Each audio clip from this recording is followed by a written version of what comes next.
Құрметті әділ қазылар, сіздердің назарларыңызға ұсынылатын қойылым қоғамдағы өзекті мәселелердің бірі нашақорлық дерті туралы.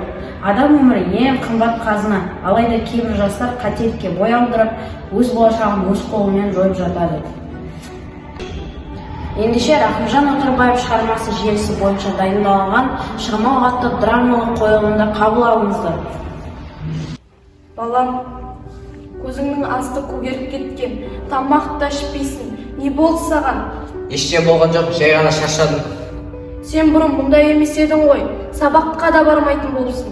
Айттым ғой бәрі жақсы деп, маған сенбейсіз бе? Сен менің жалғызымсың. Мен сен үшін қатты қорқамын. Қойшы, тыныш қалдыр мені. Қайда бара жатсың, балам? Қайтың ұйыққа. Қорықпа, бірлет көр, бар уайым ұмыт болады. Жоқ, бұған барма, ол сен өміріңді құртады. Мен білмеймін.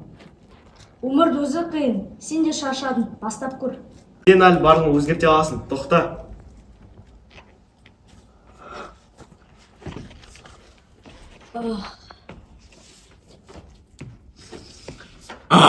Рахат-най! Тыныштық пен тыныштық.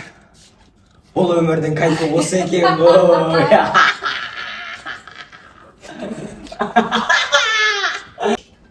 Мен қайда келдім?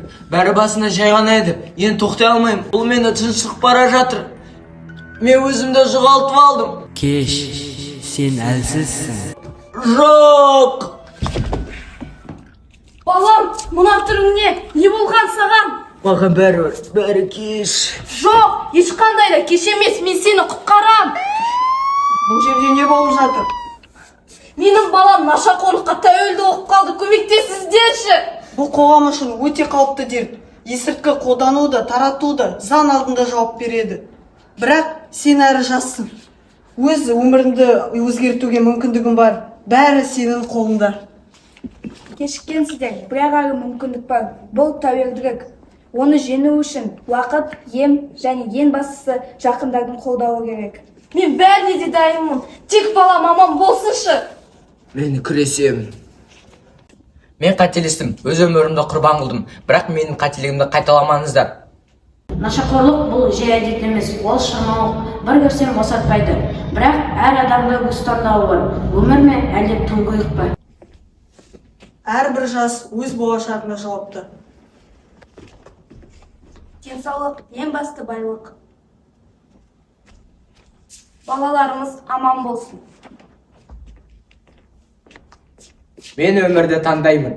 Өмірді